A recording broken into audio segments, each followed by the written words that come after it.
Good evening Visakha వాజీ news కి స్వాగతం. నా పేరు మీనా కుంతల. ముందుగా వాజీ హెడ్లైన్స్ చూద్దాం. నాగుల చవితిని పర్వదినాన్ని భక్తి శ్రద్ధలతో జరుపుకున్న నగరవాసులు పుట్టల మధ్య సాంప్రదాయబద్ధంగా పూజలు.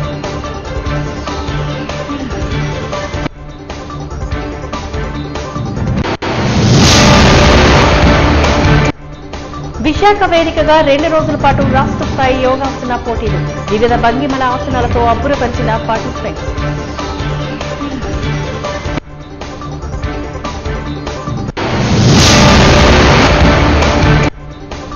బంగాళాఖాతంలో కొనసాగుతున్న వాయుగుండం 3 రోజుల పాటు ప్రజలు మత్స్యకారులు అప్రమత్తంగా ఉండాలంటూ వాతావరణ కేంద్రం హెచ్చరిక.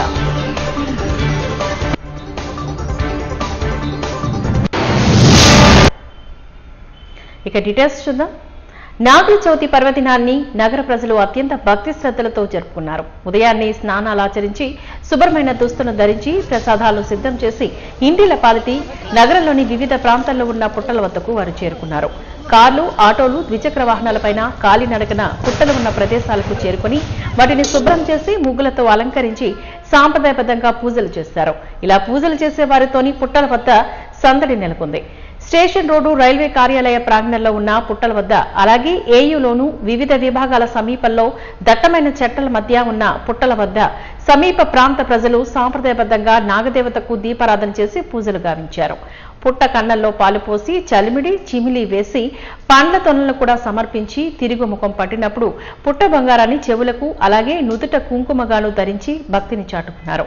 పుట్టల వద్ద బాణసంచా పేల్చి సందడి చేశారు. హిందూ సాంప్రదాయంలో అమావాస్య తర్వాత కార్తీక మాసంలో నాగుల చవితిని జరుపుకోవడం తరతరాలుగా వస్తున్న సాంప్రదాయమని భక్తులు తెలియజేశారు. ప్రకృతిని ఆరాధించడంలో భాగంగానే సర్పాలను పూజించడం సాంప్రదాయంగా మారిందని పేర్కొన్నారు.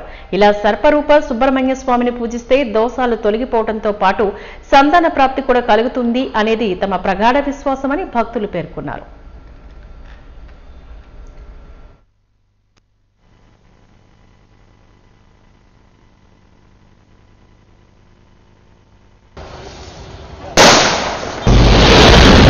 తర్వాత సచిన్ జాన్సన్, ఆమాస్ తర్వాత నాగల సార్ తర్వాత పుట్ట తర్వాత పుట్టలో పాలు, గుడ్లు, పసుపు, కుంకుమ, సలిబిడి వేస్తాం. కరుణించి చల్లగా చూడాలి. దీపావళి తర్వాత నాగల చవితి వస్తుందండి. నాగల చవితి తర్వాత మేము వచ్చి ఆ తల్లిని పూజించుకుంటాం. పుట్టలో పాలు వేసి, చలివిడేసి, నువ్వులు అవి పెట్టి పూజిస్తాం. పూజించుకొని తెలుగు రాష్ట్రం వాళ్ళందరం మా సాంప్రదాయంగా ఈ తల్లిని మొక్కుతాం.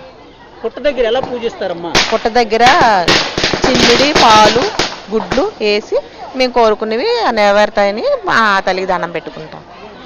ఏయూ నుంచి ఇక్కడే ప్రతి సంవత్సరం చేస్తుంటాం నాగల చవితి. మా ఆయన గారు కూడా జాబ్ ఇక్కడే ఏయూలోనే. ప్రతి నాగల చవితి బాగా జరుపుకుంటాము. చిమ్మిడి, పాలు, గుడ్లు, సర్పాలు అన్నీ వేస్తుంటాం. వచ్చి ఈ నాగల చవితి సంబరాలు చేసుకుని నాగల చవితి నాడు ఈ దినమున నాగేంద్రుని పూజించుకొని ఆ తండ్రి యొక్క కరుణా కటాక్షాలు పొందాలని ఆంధ్ర యూనివర్సిటీలో ఉన్న ఈ యొక్క పాముల పుట్ట దగ్గరికి వచ్చి మేము నాగేంద్రుడికి పూజ చేసుకుని పాలు గుడ్లు సమర్పించుకొని అతని ఒక ఆశీర్వాదాలు పొందాము.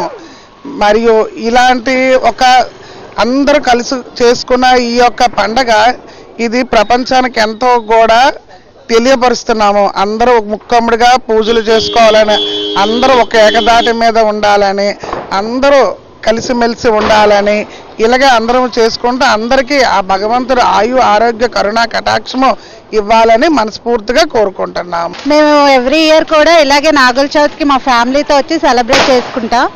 నాగుల్ని పూజించడం వలన మనకుండే దోషాలు, సర్పదోషాలు ముఖ్యంగా పోతాయి. నెక్స్ట్ వచ్చేసి పిల్లలు లేని వాళ్ళకి కూడా అందరికీ పిల్లలు కలుగుతారు. నెక్స్ట్ వచ్చేసి ఈ కార్తీక మాసంలో నాగుల చవితి అనేది చాలా ముఖ్యమైన పుణ్య దినం. దీన్ని మాత్రం ప్రతి ఒక్కరు కూడా కన్నుల పండుగగా జరుపుకుంటారు. మన వైజాగ్లో అయితే నాగుల చవితి చాలా చక్కగా చేసుకుంటారండి. నేను ఇక్కడ మ్యారేజ్ అయినప్పుడు 15 years నుండి ఇక్కడికి వచ్చి నాగుల చవితి మా ఫ్యామిలీ ఫ్రెండ్స్ అందరితో చాలా చక్కగా సెలబ్రేట్ చేసుకుంటున్నాం.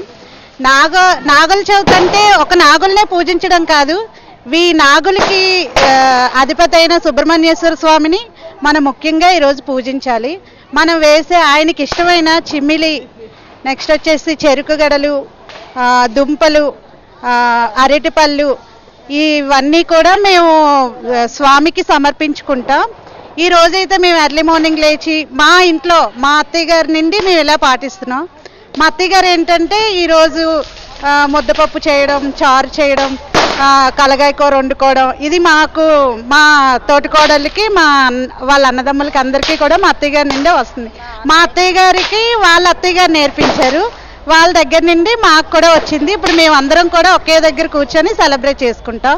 మేము మొత్తం జాయింట్ ఫ్యామిలీ అండి. అందరూ వచ్చి ఇక్కడ పుట్ట దగ్గర పాలు పోసి సెలబ్రేట్ చేసుకుంటాం. ప్రభుత్వ వైద్య కళాశాలను పీపీపీ పేరుతో ప్రైవేట్, కార్పొరేట్ వ్యక్తులకు అప్పచెప్పే ఆలోచనను ఉపసంహరించుకోవాలని ఏఎస్ఎఫ్ జాతీయ అధ్యక్షుడు విరాజ్ దేవాగ్ డిమాండ్ చేశారు. విద్యారంగ సమస్యల పరిష్కారం కోసం ఈ నెల 22న ఏఎస్ఎఫ్ చేపట్టిన రాష్ట్ర వ్యాప్త బస్సు జాథా శుక్రవారం విశాఖకు చేరుకుంది. ఈ సందర్భంగా జీవీఎంసీ గాంధీ విగ్రహం వద్ద విద్యార్థులతో ఏర్పాటు చేసిన సభలో వారు మాట్లాడారు. పేద విద్యార్థులకు వైద్య విద్యను ఉచితంగా అందజేస్తామని అధికారంలోకి వచ్చిన కూటమి ప్రభుత్వం ఇప్పుడు ప్రభుత్వ వైద్య కళాశాల ప్రైవేటీకరణకు పూనుకోవడం బాధాకరమని అన్నారు. ఫీజు రియంబర్స్మెంట్, స్కాలర్షిప్లు బకాయిలను వెంటనే విడుదల చేయాలని డిమాండ్ చేశారు. ఏఎస్ఎఫ్ రాష్ట్ర అధ్యక్షుడు బలరాజు మాట్లాడుతూ ప్రైవేట్, కార్పొరేట్ విద్యా సంస్థల్లో ఫీజుల దోపిడీని అరికట్టి ఫీజు నియంత్రణ చట్టాన్ని పటిష్టంగా అమలు చేయాలని, పేద విద్యార్థులకు ఉన్నత విద్యను దూరం చేసే జీవో నెంబర్ 77ను రద్దు చేయాలని, విశ్వవిద్యాలయాల్లో ఖాళీగా ఉన్న 3480 ప్రొఫెసర్ పోస్టులను భర్తీ చేయాలని డిమాండ్ చేశారు. రాష్ట్రంలో నెలకొన్న విద్యారంగ సమస్యల పరిష్కరించాలని డిమాండ్ చేస్తూ రాష్ట్ర వ్యాప్తంగా అక్టోబర్ 22 నుంచి నవంబర్ 12 వరకు బస్సు యాత్ర కార్యక్రమం నిర్వహించబడుతోంది. బస్సు యాత్రకి పర్మిషన్ ఇవ్వకుండా చిట్ట చివరి రోజున ఏదైతే 21 రాత్రి 10:30కి మీకు పర్మిషన్ అని చెప్పని డీజీపీ తెలియజేశారు. కానీ ఏఎస్ఎఫ్ రాష్ట్ర నాయకత్వంగా మేము బస్సు లేకపోయినా కూడా రాష్ట్ర వ్యాప్తంగా విద్యార్థులను కలుస్తా ఉన్నాం. ఈ రాష్ట్ర కూటమి ప్రభుత్వం మోసాన్ని వివరిస్తా ఉన్నాం. ఈరోజు నారా లోకేష్ గారు అధికారంలోకి రాకముందు యువగలం పాదయాత్రలో విద్యార్థులకు అనేక హామీలు ఇచ్చారు. మేము అధికారంలోకి వస్తే జీవో నెంబర్ 77 రద్దన్నారు. మేము అధికారంలోకి వస్తే మెడికల్ కళాశాల ప్రైవేటీకరణ చేయమని చెప్పారు. మేము అధికారంలోకి వస్తే రియంబర్స్మెంట్, స్కాలర్షిప్ ఇస్తామని చెప్పారు. ఈ రాష్ట్రంలో 10 లక్షల మంది విద్యార్థులు చేతిలో సర్టిఫికేట్లు లేక పీజీలు, డిగ్రీలు పూర్తి చేసుకొని రోడ్ల మీద తిరుగుతూ ఉన్నారు. జొమాటో, ర్యాపిడో వేసుకుంటా ఉన్నారు. రాష్ట్రంలో ఫీజు రియంబర్స్మెంట్ తక్షణం విడుదల చేయాలి. దాదాపు 6,400 కోట్ల రూపాయలు రియంబర్స్మెంట్ స్కాలర్షిప్ పెండింగ్ లో ఉన్నాయి. అదేవిధంగా ఉన్నత విద్యా మండలిలో మేము రాజకీయాలు చేయలేదన్నారు. ఈ రాష్ట్రంలో ఏ విశ్వవిద్యాలయంలో వైస్ ఛాన్సలర్ నియమించాలని చెప్పినా కూడా ఈ రాష్ట్ర విద్యాశాఖ మంత్రి నారా లోకేష్ గారి తోడల్లుడు ఈ విశాఖ ఎంపీ గీతం స్మరతగా నియమిస్తా ఉన్నారు. ఇటీవల వచ్చినటువంటి రిజిస్ట్రార్ కూడా గీతం యూనివర్సిటీ పనిచేసిన వ్యక్తే. రాష్ట్ర వ్యాప్తంగా మీరే నియమిస్తా ఉన్నారు, మళ్ళీ రాజకీయాలు లేవంటా ఉన్నారు. యూనివర్సిటీ బాగు చేయరు, విశాఖలో ప్రభుత్వ పాఠశాల కళాశాలలు నిర్మించరు, రాష్ట్రంలో పూర్తిగా ప్రభుత్వ దూరం చేస్తా ఉన్నారు. మేము సూటిగా అడుగుతా ఉన్నాం ఈ నారా లోకేష్ గారిని, నేను ప్రభుత్వ విద్య కాపాడుతామంటా ఉన్నారు. ఈ రోజు భాష్యం రామకృష్ణ మీ పార్టీకి చెందినవాడు, గీతం స్మరత్ మీ పార్టీ ఎంపీ, మీ పార్టీ ఎమ్మెల్సీ. రాష్ట్రంలో కార్పొరేట్ విద్యా సంస్థలు మొత్తం మీ చేతిలో పెట్టుకొని ఈ రోజు ఫీజులు దోపిడీ చేస్తుంది మీ ఎంపీలు, మీ మినిస్టర్లు. కానీ మీరు మాత్రం ప్రభుత్వాన్ని కాపాడతారంట. ఈ ఉత్తరాంధ్రలో గిరిజన విద్యార్థులు అనేక మంది మరణిస్తా ఉన్నారు. కనీస వస్తువులు లేవు, నీళ్లు లేవు, కనీసం మంచినీళ్లు కూడా లేవు. కాబట్టి పూర్తిగా విద్యార్థి లోకానికి ఈ ప్రభుత్వం తీవ్రంగా నష్టం చేస్తా ఉంది. Today we have arrived in Visakhapatnam.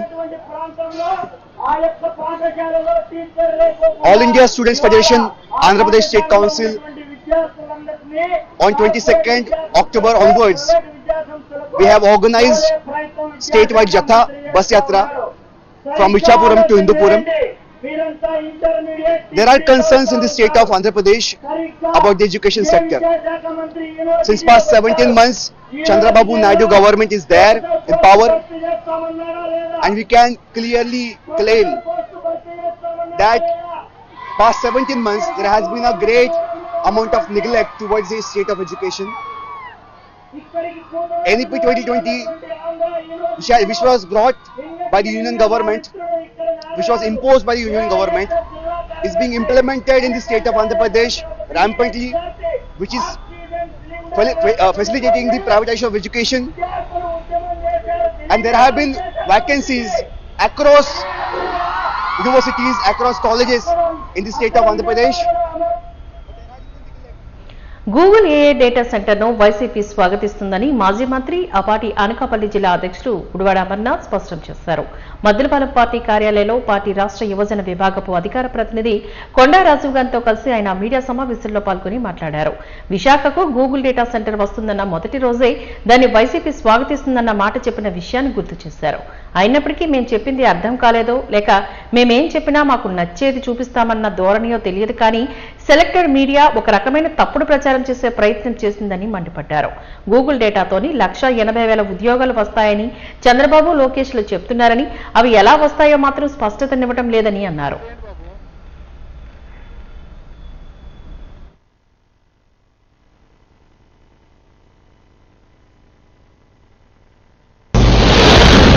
Jaganmohan Reddy గారు అనేక అంశాల మీద రాష్ట్ర ప్రజలను ఉద్దేశించి కొన్ని వాస్తవాలన్నీ కూడా ప్రజల ముందు పెట్టాలన్నటువంటి ఉద్దేశంతో ఓ పత్రికా సమావేశాన్ని నిర్వహించినటువంటి విషయం మీరు అందరూ కూడా చూశారు.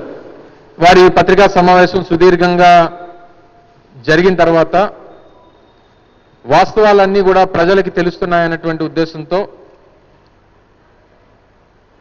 నిన్న మధ్యాహ్నం వారి పత్రికా సమావేశం పూర్తయిన దగ్గర నుంచి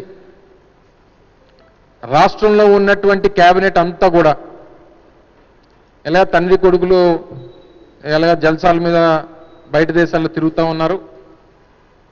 ఒకరు క్రికెట్ మ్యాచ్లు చూడడానికి, ఒకరు దుబాయ్లోని వీరు తిరుగుతూ ఉన్నారు. రాష్ట్రంలో ఉన్నటువంటి మిగిలినటువంటి మంత్రివర్గం అంతా కూడా జగన్మోహన్ రెడ్డి గారు చెప్పినటువంటి విషయాల్ని ఏ రకంగా వైఎస్ఆర్ కాంగ్రెస్ పార్టీ మీద, జగన్మోహన్ రెడ్డి గారి మీద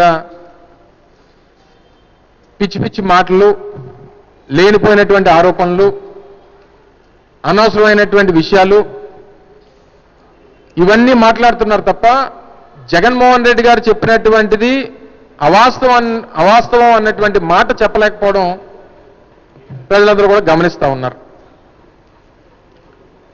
అయితే ఈ గూగుల్ విషయంలో మొదటి నుంచి వైఎస్ఆర్ కాంగ్రెస్ పార్టీ స్టాండ్ ఏదైతే ఉందో ఆ రోజు 14వ తారీఖున పార్టీ పరంగా మా స్టాండ్ని తెలియజేసేటువంటి కార్యక్రమాన్ని చేశాం. అనేక రోజులుగా దాని మీద చర్చ జరిగింది.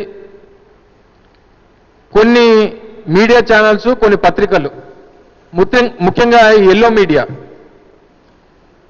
మొదటి రోజే గూగుల్ డేటా సెంటర్ని వైఎస్ఆర్ కాంగ్రెస్ పార్టీ స్వాగతిస్తుంది అనేటువంటి మాట చెప్పినప్పటికీ మరి మేము చెప్పింది అర్థం కాలేదో లేదా మేము చెప్పినటువంటిది మేము ఏం చెప్పినా సరే మాకు నచ్చిందే మేము చూపిస్తామన్నటువంటి ధోరణో ప్రజలకి వైఎస్ఆర్ కాంగ్రెస్ పార్టీ మీద, వైఎస్ఆర్ కాంగ్రెస్ పార్టీ చెప్పినటువంటి విషయాల్ని మా మీడియా ద్వారా ప్రజల్ని తప్పుడు దారిలో చూపించాలనేటువంటి ఉద్దేశమో ఈ సెలెక్టెడ్ మీడియా ఒక రకమైనటువంటి తప్పుడు ప్రచారాన్ని చేసేటువంటి ప్రయత్నం చేసింది. మొదటి నుంచి మేము అడిగింది ఏంటి, రైడెన్ సంస్థ గూగుల్ సబ్సిడరీ ఏదైతే ఉందో ఈ రైడెన్, అదాని కనెక్ట్స్, ఎయిర్టెల్ ఇవన్నీ కూడా ఈ ప్రాజెక్ట్ టేకప్ చేస్తూ ఉన్నాయి. చేస్తున్నటువంటి ఈ ప్రాజెక్టులో ప్రభుత్వం కేబినెట్ తీసుకున్నటువంటి నిర్ణయంలో 200 మంది ఉద్యోగాలు అన్నటువంటిది సంస్థ చెప్తా ఉంది. ప్రభుత్వం ఏమో 1,88,000 అని చెప్తా ఉంది. దాని మీద క్లారిటీ ఇవ్వండి అనేటువంటి మాట అడిగాం. ఎకో సిస్టమ్ గ్రో అవడం, ఎకో సిస్టమ్ ద్వారా ఉద్యోగాలు రావడం అనేటువంటిది సెకండరీ సబ్జెక్ట్. కానీ ఇనీషియల్ కమిట్మెంట్ ఏంటి అనేటువంటి దాని మీద క్లారిటీ అనేటువంటిది మొదటి నుంచి అడుగుతా ఉన్నాం. సరే, దానికి సమాధానం చెప్పలేక ఇష్టం వచ్చినటువంటి మాటలు మాట్లాడారు. ఏది పడితే అది చూపించేటువంటి ప్రయత్నం చేశారు. సో ఇవన్నీ ప్రవాసాంధ్రుల సంక్షేమం, అభివృద్ధి, భద్రతలో భాగంగా ఆంధ్రప్రదేశ్ ప్రభుత్వం ఏపీఎన్ఆర్టీ సొసైటీ ద్వారా ప్రవాసాంధ్ర భరోసా బీమా పథకాన్ని అందిస్తోంది. ఈ పథకాన్ని ముఖ్యమంత్రి చంద్రబాబు నాయుడు దుబాయ్లో ప్రారంభించారు. ఈ పథకం ద్వారా విదేశాల్లో పనిచేస్తున్న ఆంధ్రప్రదేశ్కు చెందిన ఉద్యోగులు, విద్యార్థులు లబ్ధి పొందొచ్చని, ఉద్యోగులు, వలస కార్మికులు, విద్యార్థుల కోసం ఈ పథకం ప్రవేశపెట్టినట్లుగా సీఎం చంద్రబాబు తెలియజేశారు. బీమా చేయబడిన వ్యక్తి ప్రమాదం వల్ల మరణించినా లేదా శాశ్వత అంగవైకల్యం కలిగిన 10 లక్షల రూపాయల ఆర్థిక సహాయం అందుతుందని చెప్పారు. ఈ పథకాన్ని రాష్ట్రం నుంచి విదేశాలకు వెళ్లిన ప్రతి ఒక్కరూ వినియోగించుకోవాలని సూచించారు.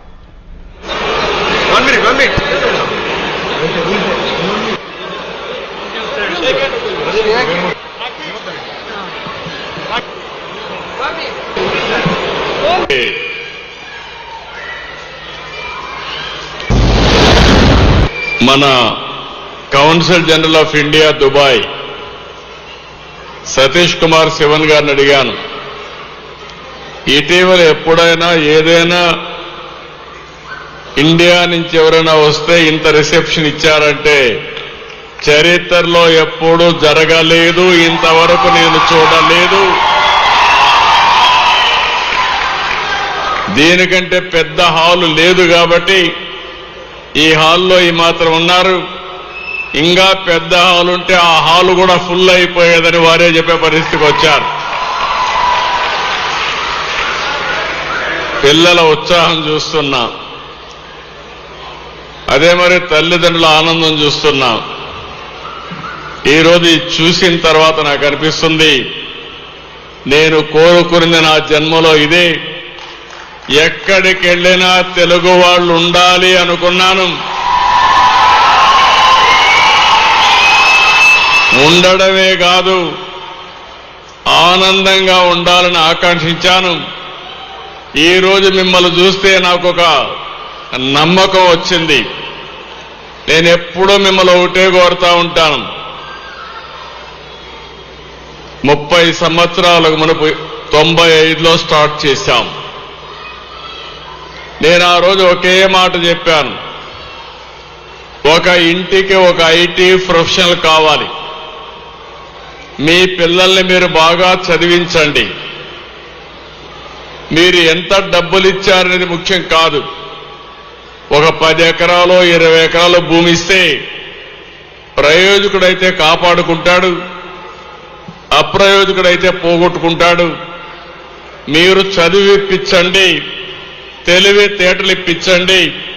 ప్రపంచాన్ని జయించే శక్తి మన తెలుగు వారికి వస్తుందని ఆ రోజే చెప్పాను. నేను ఆ రోజు మైక్రోసాఫ్ట్ హైదరాబాద్ తీసుకొచ్చాను.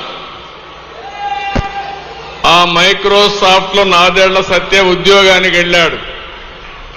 ఈ రోజు నాదేళ్ల సత్య మైక్రోసాఫ్ట్ సీఈఓగా తయారయ్యాడంటే అదే తెలుగువారి సత్తా. విశాఖ వేదికగా 2 రోజుల పాటు జరిగే 38వ రాష్ట్ర స్థాయి యోగాసన ఛాంపియన్షిప్ పోటీలు వెంకోసిపాలెం సీఎంఆర్ ఫంక్షన్ హాల్లో ఘనంగా ప్రారంభమయ్యాయి. విశాఖ జిల్లా యోగా సంఘం, ఏపీ రాష్ట్ర యోగా సంఘం సంయుక్తంగా ఈ ఛాంపియన్షిప్ ను నిర్వహిస్తున్నాయి. రాష్ట్రంలోని 26 జిల్లాల నుంచి సుమారు 400 మంది ఈ పోటీలో పాల్గొనున్నారు. 8 నుంచి 80 ఏళ్ల వయసు వరకు ఆడ మగ ఈ పోటీలో తలపడుతున్నారు. స్ప్రింగ్ ను తలపించేలా వివిధ భంగిమల్లో శరీరాన్ని వంచివేసిన ఆసనాలు అబ్బురపరిచాయి. ఈ పోటీలో ప్రతిభ కనబర్చిన అభ్యర్థులు డిసెంబర్లో బాపట్లలో జరిగే జాతీయ స్థాయి యోగాసన పోటీలో తలపడతారని ఏపీ స్టేట్ యోగా అసోసియేషన్ ప్రధాన కార్యదర్శి అల్లరి రవికుమార్ తెలియజేశారు. యోగాసనాల విశిష్టతను అసిస్టెంట్ ప్రొఫెసర్ పుష్పాంజలి వివరించారు. యోగాసనాల వల్ల క్రమశిక్షణ, శారీరక, మానసిక దారుఢ్యం పెంపొందుతాయని తెలిపారు.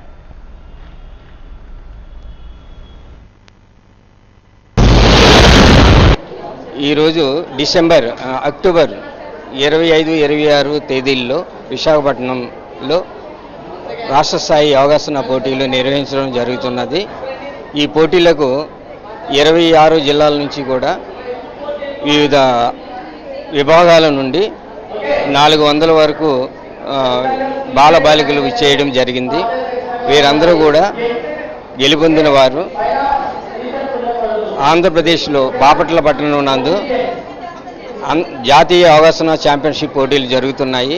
అందులో ఫస్ట్, సెకండ్, థర్డ్, మొదటి స్థానం, ద్వితీయ స్థానం, తృతీయ స్థానం వచ్చిన వాళ్ళు జాతీయ యోగాసన ఛాంపియన్ పోటీల్లో పాల్గొనేటకు అర్హత సాధిస్తారు. విశాఖపట్నం పెద్దలు మరి అందరూ కూడా మరింత ప్రోత్సాహం కలిగించాలని పెద్దలే కాకుండా ఈ పత్రిక వారు అందరూ కూడా వాళ్ళ సహకారం కూడా కావాలని మేము కోరుకుంటున్నాము. జాతీయ స్థాయి యోగాసన ఛాంపియన్ పోటీలు డిసెంబరు 27, 28, 29 తారీఖుల్లో బాపట్ల జిల్లా బాపట్లపట్నం నందు జిల్లెలమూడి అమ్మవారి ఆస్థానం నందు ప్రాంగణంలో జరుగుతాయి సార్. దీనికి 27 రాష్ట్రాల నుంచి 450 మంది క్రీడాకారులు అందరూ కూడా వస్తున్నారు. వారిని 1, 2, 3 స్థానాల్లో గెలుపొందిన వారికి వివిధ రకాలైనటువంటి బహుమతులు, మెడల్స్, అవార్డులు ఇచ్చి వాళ్ళని గౌరవించడం జరుగుతుంది. మన ఈరోజు సిఎంఆర్ ఫంక్షన్ హాల్లో 38వ యోగాసన పోటీలు జరుగుతున్నాయి. నిన్న పరిశీలించినట్లయితే district level already champions select చేస్తారు. ఈరోజు స్టేట్ లెవెల్ జరుగుతుంది. అలానే నేషనల్స్ బాపట్లలో జరుగుతుంది. అది మన ఆంధ్రప్రదేశ్లో జరగడం మన అదృష్టం అనమాట. అసలు ఈ చిన్న వయసు నుండే యోగాన్ని ప్రోత్సహించడానికి గల మెయిన్ కారణం ఏంటంటే ఈ రోజుల్లో పరిశీలించినట్లయితే పిల్లలకి డిసిప్లిన్ అనేది ఉండడం లేదంట.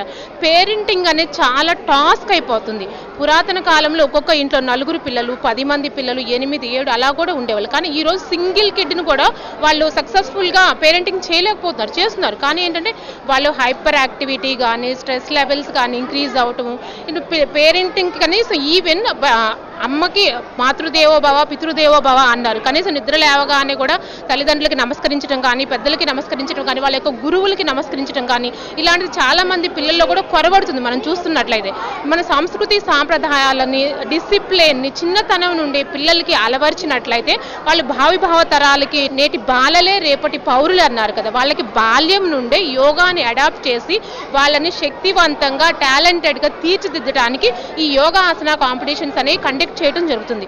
యోగాసనం చేయడం అంటే ఏదో శరీరాన్ని వంచేయటం కాదు. యోగా ద్వారా శరీరము, మనసు, ఆత్మ అనేది సమన్వయపడుతుంది. ఇలాగ సమన్వయపడినప్పుడు మనం చిన్నపిల్లల దగ్గర నుంచి పరిశీలించినట్లయితే వాళ్ళు చక్కగా డిసిప్లిన్గా ఉంటారు. అలానే ఫస్ట్ ఏం చేసినా కానీ మనకి డిసిప్లిన్తో పాటు చదువు కావాలి. ఆ చదువు ఏ విధంగా వస్తుంది? ఏకాగ్రత ఎప్పుడైతే ఇంప్రూవ్ అవుతుందో ఆ ఏకాగ్రత లెవెల్స్ అనేవి ఈ యోగా సాధన ద్వారా కూడా చాలా అద్భుతంగా ఇంప్రూవ్ అవుతాయి. అప్పుడు వాళ్ళు చక్కగా చదవగలుగుతారు. ప్రతి ఒక్క స్టూడెంట్ కూడా ఏక సంధాగ్రాహిలాగా తయారవుతారు. మరొక నరేంద్ర మోడీలా కూడా తయారవగలుగుతారు. ఎందుకంటే చిన్నతనం నుండి వాళ్ళు యోగాని అడాప్ట్ చేసుకుని చక్కగా చదువుకుంటారు. కొన్ని ప్రదేశాలు పరిశీలించినట్టయితే ఆడవాళ్ళ పట్ల తల్లిలాను చెల్లిలాను గౌరవిస్తున్నారు. కానీ ఇలా ఎంతమంది గౌరవిస్తున్నారు? ఆ భావన అనేది మనసులో నుండి రావాలి.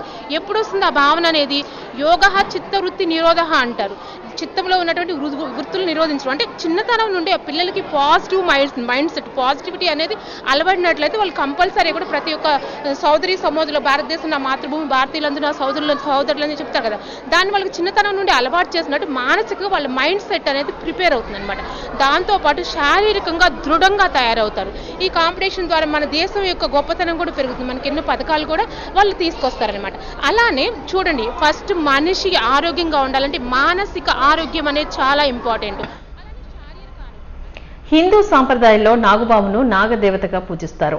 ముఖ్యంగా దీపావళి తర్వాత వచ్చే కార్తీక శుద్ధ చవితి రోజున నాగుపాములను పూజించడం తరతరాలుగా వస్తున్న సాంప్రదాయం. ఈ నేపథ్యంలోని నగర ప్రజలు నాగుల చవితి పర్వదినాన్ని పురస్కరించుకుని నగరంలోని పలు ప్రాంతాల్లో సాంప్రదాయబద్ధంగా జరుపుకున్నారు. అందులో భాగంగా రైల్వే స్టేషన్ రోడ్లో భక్తులు బారులు తీరి భక్తి శ్రద్ధలతో పుట్టల వద్ద పూజలు జరిపారు. ఓ పక్క భక్తులు నిష్ఠతో పూజలు చేస్తూ ఉండగా మరో పక్క నగరంలో కొందరు దాన్ని భుక్తిగా ఎంచుకుని ఆ గుడ్లను సేకరించడం కనిపించింది. భక్తుల పుట్టల వద్ద పూజలు చేసి ఇలా గుడ్లు పెడుతుండగానే ఓ 2 వ్యక్తులు బకెట్లోకి ఆ గుడ్లను ఏరవేయడం కనిపించింది.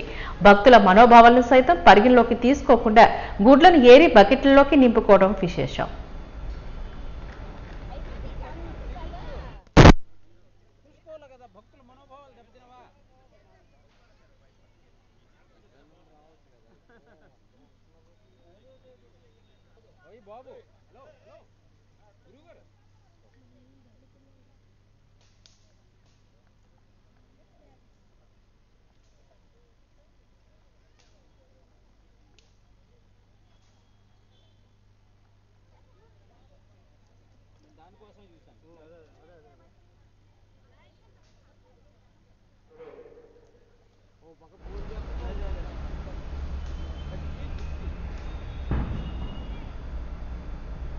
అసాధారణ జీవన శైలి, మద్యం, ధూమపానం సేవించడం, పౌష్టికాహార లోపం, తగిన వ్యాయామం లేకపోవడం కారణంగా మహిళలు గర్భాశయ, రొమ్ము క్యాన్సర్ల బారిన పడుతున్నట్లుగా నగర పోలీస్ కమిషనర్ శంకరబ్రత బాగ్జీ తెలియజేశారు.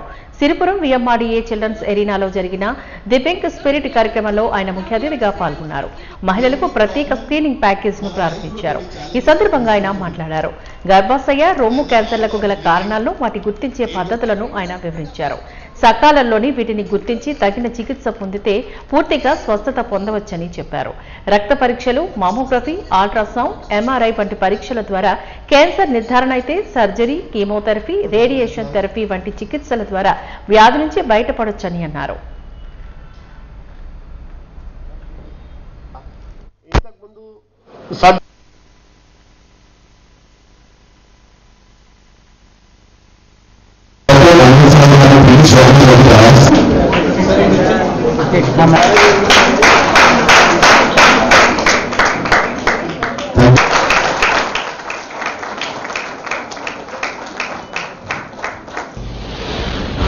On the occasion of, first of all, a good evening to all of you. On the occasion of the Pink Spirit, should remember that October is the month for breast cancer awareness. Mana deshamlo chuste among women, the three most important cancers, breast, ovary and cervix,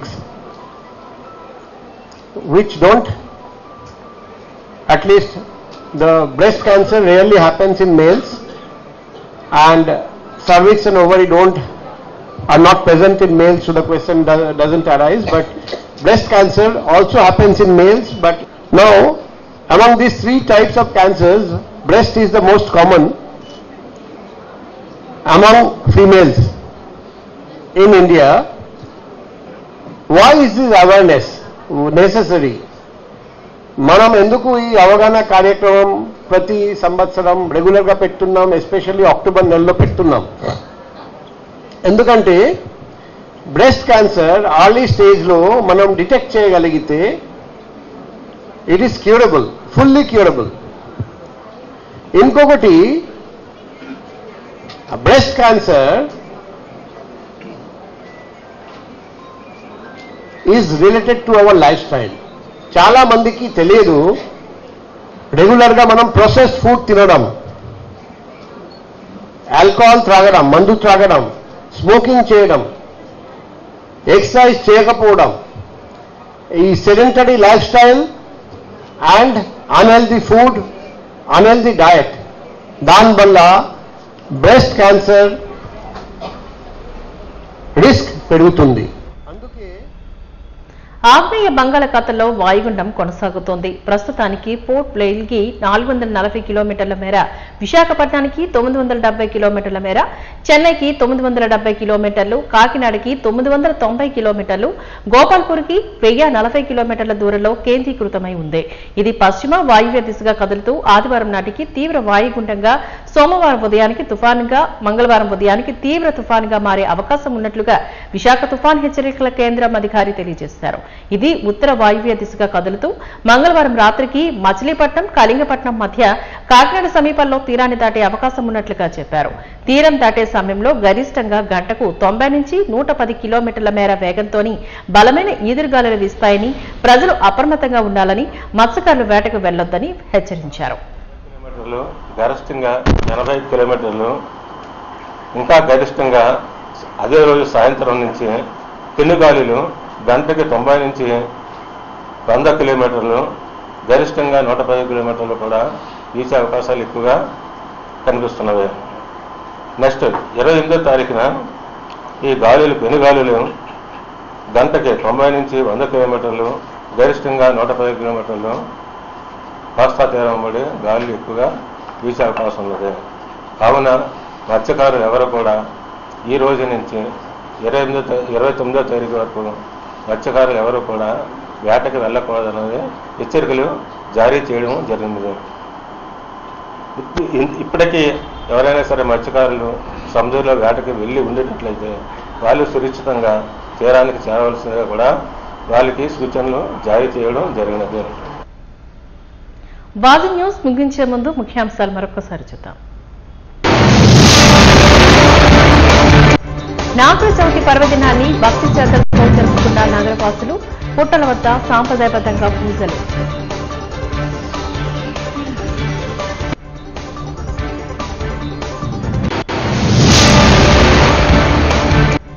Visakha వేదికగా 2 రోజుల పాటు రాష్ట్ర స్థాయి యోగాసన పోటీలు. వివిధ భంగిమల ఆసనాలతో అబ్బురపరిచిన participants.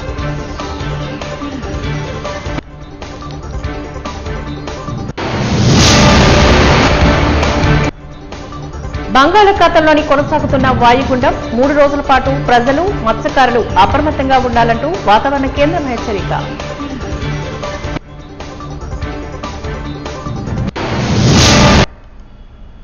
వాజీ news ఇంతటితో సమాప్తం. నమస్కారం.